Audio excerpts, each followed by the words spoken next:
अस्सलाम वालेकुम मैं यूट्यूब फैमिली। उम्मीद है आप सब लोग खैरियत से होंगे और मेरे चैनल को लाइक शेयर और सब्सक्राइब ज़रूर कीजिएगा।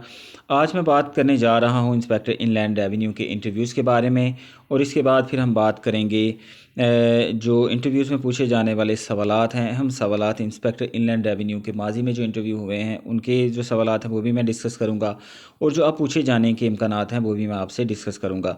तो वीडियो को एंड तक देखिएगा ये जानने के लिए कि इंस्पेक्टर इनलैंड रेवेन्यू की शॉर्ट लिस्टिंग कब तक होगी और कब तक इसका रिज़ल्ट आएगा और कब तक जो है इंटरव्यूज़ के लिए कॉल किया जाएगा। तो बात करते हैं इंस्पेक्टर इनलैंड रेवेन्यू के इंटरव्यू में पूछे जाने वाले अहम सवालात की। तो किसी भी इंटरव्यू के अंदर मैंने कुछ ऐसे क्वेश्चन शॉर्टलिस्ट किए हैं कि जो आप किसी भी इंटरव्यू के अंदर इनको अप्लाई कर सकते हैं और ये ऑलमोस्ट 10 क्वेश्चंस हैं जो कि हर इंटरव्यू में पूछे जाते हैं। हर कम्पेटिटिव एग्ज़ाम के बाद जो इंटरव्यूज़ होते हैं उनमें ये पूछे जाते हैं। सबसे पहला जो क्वेश्चन पूछा जाता है वो यकीनन आपको भी पता है कि इंट्रोडक्शन के बारे में पूछा जाता है कि आप अपने आप को जिसके अंदर इंट्रोड्यूस करते हैं। आप अपने शहर के बारे में आपसे पूछा जा सकता है, उसकी हिस्ट्री के बारे में पूछा जा सकता है, आपके नाम, अगर आपका नाम डिफरेंट नाम है या अरबिक ओरिजिन है या किसी और लैंग्वेज के ओरिजिन से है तो उसके बारे में आपसे पूछा जा सकता है कि आपके नाम का मतलब क्या है, आपका नाम कैसे रखा गया और किन क्वालिटीज़ पर आपका नाम जो है वो रखा गया। इसके बाद आपकी क्वालिफ़िकेशन, ये भी इंट्रोडक्शन का हिस्सा है और इसके साथ ही आपकी क्या एस्पायरेशंस हैं और हॉबीज़। ये सारी जो चीज़ें मैंने आपको अभी गिनवाई जिसमें city, history, name, qualification, aspirations and hobby, ये सारी इंट्रोडक्शन का हिस्सा है। ये तकरीबन 2-3 मिनट का टाइम ले सकता है अगर इंटरव्यूअर्स जो है वो अच्छे मूड में बैठे हों और वो आपके साथ को थोड़ा सा पूछना चाह रहे हों, आपके बारे में जानना चाह रहे हों, तो वो आपको 2-3 मिनट का टाइम देंगे जिनमें आपको ये सारी चीज़ें ऑलमोस्ट डिफ़ाइन करनी होती हैं। उसके बाद अगर दूसरे नंबर पर आएँ तो दूसरे नंबर पर आपसे पूछा जा सकता है कि आप इससे पहले जिस नौकरी के लिए आप इंटरव्यू दे रहे हैं इससे पहले अगर कोई जॉब करते थे तो बताएं कि वो किस नेचर की जॉब थी। उस जॉब की जॉब ड्यूटीज़ आपसे पूछी जा सकती हैं या अगर आप जॉब नहीं करते थे तो आपका कोई स्टडी गैप है तो आपसे पूछा जा सकता है कि ये जो 2-3 साल का जो गैप है इस जॉब का इंटरव्यू देने तक का, तो ये आपने आज तक इस दौरान क्या करते रहे हैं। तो ये भी पूछा जा सकता है जॉब ड्यूटीज़ के बारे में, जो आपकी एग्जिस्टिंग जॉब है जो ऑलरेडी आप कर रहे हो उसके बारे में। और अगर आप जॉब नहीं कर रहे तो फिर आपका स्टडी और जॉब के दौरान जो गैप है जो आपको इंशाल्लाह मिलेगी उसके दौरान जो गैप है उसके बारे में आपसे पूछा जा सकता है। तो तीसरे नंबर पर जो सवाल आपसे पूछा जा सकता है वो आपकी एजुकेशन, डिग्रीज़ और सर्टिफिकेट्स, इनके बारे में डिटेल से आपसे पूछा जा सकता है। इंट्रोडक्शन में तो आपने जैसे ये बताया कि आपने मैट्रिक, एफए और आगे बीएस ऑनर्स या इस तरह की कोई डिग्री एलएलबी वगैरह किया होगा। लेकिन जो चौथे नंबर पर आपसे सवाल पूछा जाता है एजुकेशन, डिग्रीज़ और सर्टिफिकेट्स का, इसके अंदर वो डिटेल में आपसे ये पूछते हैं कि अच्छा आपने इस सब्जेक्ट में बीएस ऑनर्स किया हुआ है या इस सब्जेक्ट में आपके पास ये सर्टिफिकेट है या ये डिस्टिंक्शन है, तो आप ये बताएं कि इसमें आपने इस डिग्री में आपने कौन कौन से कोर्सेज़ स्टडी किए हैं। तो वो जितने भी कोर्सेज़ आपकी सर्टिफिकेट डिग्रीज़ के ऊपर लिखे हुए होंगे आपने उनको थॉरली पढ़ना है, उनकी डेफिनेशंस आपको बाय हार्ट याद होनी चाहिए ताकि फ़ौरन जब भी वो आपसे पूछेंगे, अच्छा फॉर इंस्टेंस अगर आपने इकोनॉमिक्स में बीएस ऑनर्स किया हुआ तो अगर वो आपसे एचआर की डेफिनेशन पूछ लेते हैं तो आप स्ट्रक ना हों, बल्कि आप बताएं कि जी मैंने अपनी डिग्रीज़ में ये पढ़ा हुआ और मुझे इसकी डेफिनेशन आती है और इसके बारे में नो हाउ आपने शो करानी है वहाँ पे। चौथे नंबर पर आपसे सवाल पूछा जाएगा जॉब ड्यूटीज़ के बारे में।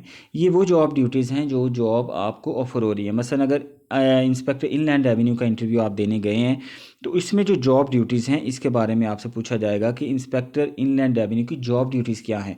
तो वो सारी आपको पता होनी चाहिए कि किस तरह से ये टैक्स कलेक्शन वगैरह, रिकवरी, इस तरह के मामलात में इंस्पेक्टर इनलैंड रेवेन्यू इन्वॉल्व होता है। ये फील्ड जॉब भी है और डेस्क जॉब, दोनों जॉब्स हैं, ये दोनों से रिलेटेड एक जॉब है। और इसके बाद जो क्वेश्चन आपसे पूछा जा सकता है वो करंट अफेयर से रिलेटेड है। मतलब मुल्क में जो भी हालात चल रहे हैं इन हालात के बारे में आपका ओपिनियन भी पूछा जा सकता है।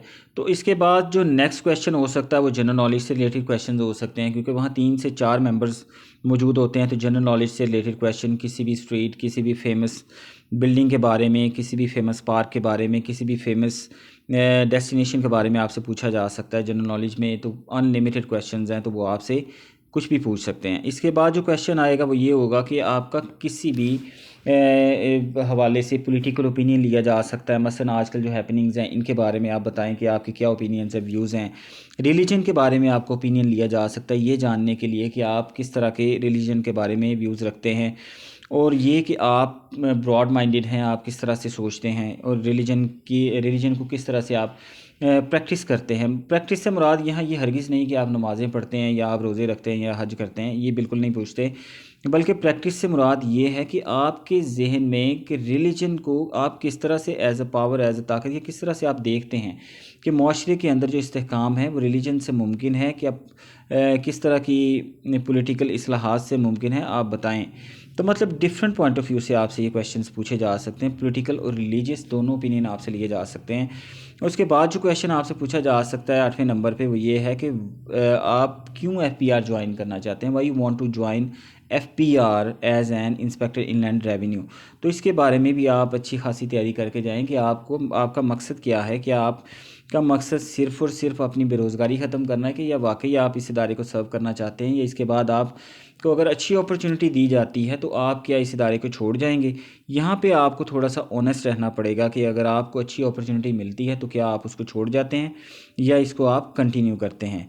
9वें नंबर पर आपको सवाल पूछा जा सकता है कि अगर आपको ये जॉब दे दी जाए तो क्या चेंजिंग आप लेके आएंगे। इसमें भी आपका ओपिनियन बहुत मैटर करता है। अगर आप ये कहें कि जी मैं जाते ही पूरे हालात बदल दूंगा, सारा सिस्टम चेंज कर दूंगा, तो ये भी मुनासिब बात नहीं है। मेरे ख्याल में यहाँ पे भी आपको रियलिस्टिक रहना चाहिए, वो अप्रोच रखनी चाहिए, क्योंकि आपका मकसद इंस्पेक्टर इनलैंड रेवेन्यू ऑफिसर बनकर रिकवरी ऑफ टैक्स है, या इस तरह के कोई दफ्तर के मामलात हैं या कमानी मामलात हैं, कानूनी मामलात हैं जो आपने वहाँ पे हैंडल करने हैं। तो इसका आपका मकसद हरगिज़ ये नहीं कि आप इस पोजीशन पे भी नहीं है कि आप कोई पॉलिसी चेंज कर सकें या मुल्क में पॉलिसी बना सकें। तो ये काम आपका हरगिज़ नहीं है। और 10वें नंबर पर आपसे ये पूछा जा सकता है कि अगर आपको ये जॉब दे दी जाए और आपको दूसरे शहर या दूसरे सूबे में, दूसरे प्रोविंस में मूव करना पड़े इस जॉब के साथ, तो क्या आप इजीली मूव करोगे या आप रिज़ाइन कर दोगे, या आपकी पॉलिसी क्या होगी, या सिफारिशें ढूंढोगे। तो आपका ओपिनियन मेरे हिसाब से ये होना चाहिए, क्योंकि ये एक फेडरल इदारा है एफपीआर, और इसमें आपकी जॉब किसी भी प्रोविंस में वो लगा सकते हैं। पूरा पाकिस्तान इस पोस्ट पे एलिजिबल था, पूरे पाकिस्तान के पढ़े लिखे लोग इस पे एलिजिबल थे।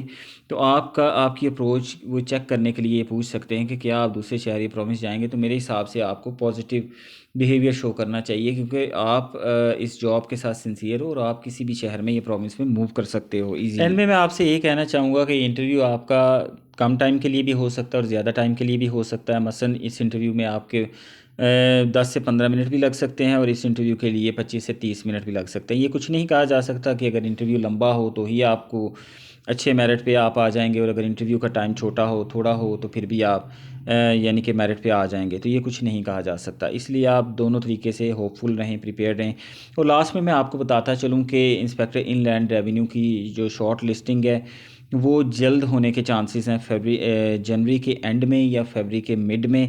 इलेक्शन से इनका कोई ताल्लुक़ नहीं, इंशाल्लाह ये जो है नेक्स्ट मंथ के मिड तक कंफर्म इंस्पेक्टर इनलैंड रेवेन्यू की इंटरव्यू के लिए शॉर्ट लिस्टिंग हो जाएगी, और मार्च अप्रैल से इसको इंटरव्यू करना शुरू कर देंगे एफपीएससी वाले। तो इसके लिए मेरी तरफ से आप सब लोगों के लिए बेस्ट विशेज़ हैं। अल्लाह हाफिज़। और मेरे चैनल को लाइक, शेयर और सब्सक्राइब ज़रूर कीजिएगा। और अगर इंटरव्यू से रिलेटेड आपके कोई सवालात हों तो ज़रूर कमेंट बॉक्स में कमेंट्स कीजिएगा, मैं इंशाल्लाह आपके जवाब ज़रूर दूँगा।